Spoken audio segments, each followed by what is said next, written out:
Chomsky, thank you for joining us. Would you, or do you consider yourself a person of faith? I try not to have faith. I believe in a principle that was enunciated rather well by Bertrand Russell, which is that you should try to keep away from having irrational beliefs. You should believe some things that for which you can find some evidence or some support, apart from commitment to principles like equality and freedom and justice and so on. Those, I wouldn't say that's faith. Those are things you're committed to. But as far as beliefs about the world, reality, my feeling is one should try to, as much as possible, have substantiated beliefs, or at least beliefs for which evidence could be appropriate. Well then, would you consider yourself, paradoxically, a person who has faith in the scientific method? I think it's the only method we have to try to get some approximate understanding of the world. I don't have faith that it'll reach the truth or even that it's leading us in the true direction. In fact, as someone committed to the scientific method, I'm also committed to its consequences, and among them are that you and I and the rest of the species are organic creatures who have our specific capacities and limitations, and we simply don't know and have no reason to believe that these capacities are such that we can gain the truth about the world. We do our best, but that's the most we can do. But there are people who would say that you cannot have moral principles unless you adhere to a faith. If I attribute those principles to a divine creature who I define as ordering me to have those principles, the principles don't become any more better established. So that's a useless step.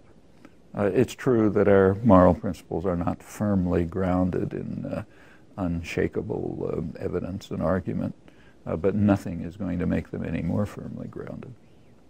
As for having a meaningful life, that seems to me irrelevant. No people who have meaningful lives with faith and without faith.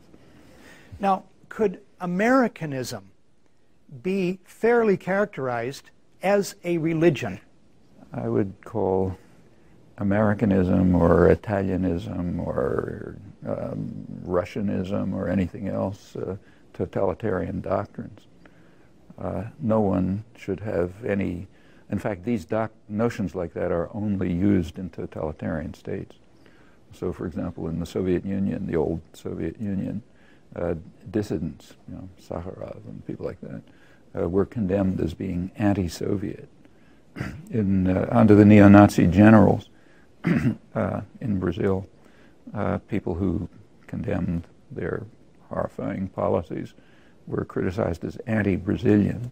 On the other hand, if a book called The Un-Italians appeared in Italy, referring to people who criticize Italian foreign policy, let's say, people would just laugh and ridicule.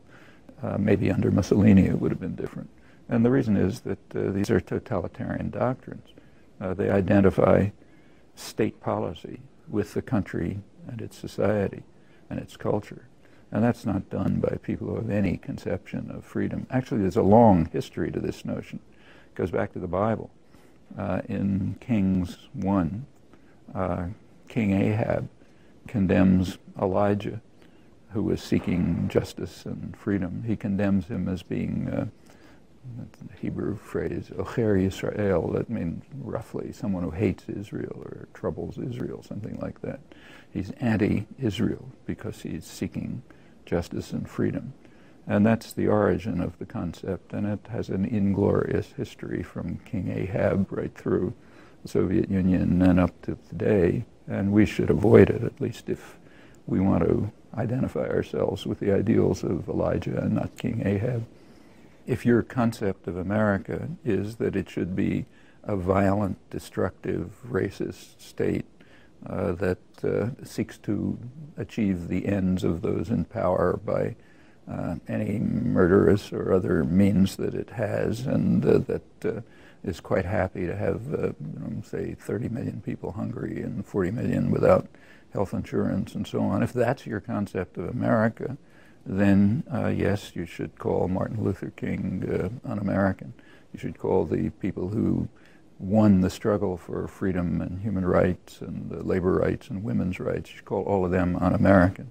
On the other hand, and I would call people who regard America that way as people who hate America. That's their conception of America. They're free to have it, but it's not one that I'd want. If by America you mean the people who have the actions and the people who have in fact won a quite remarkable degree of freedom over the centuries, in fact beyond any other country that I know, not by a gift, but by constant hard struggle and dedication, and have achieved at least some measure of justice and want more, and who are opposed to aggression and violence. If that's your conception of America, fine, then I'm pro-American. But there's no answer. It depends which America you mean. It's like King Ahab again. If your concept of Israel is King Ahab's concept, then Elijah is anti-Israeli. If your conception of Israel is Elijah's concept, then Ahab hates Israel. But there's no answer. You take your choices. How important are George W. Bush's religious beliefs as they relate to U.S. foreign policy? The fact is that every American president since Jimmy Carter, who I think was authentic, everyone since then has been compelled, or maybe some of them do it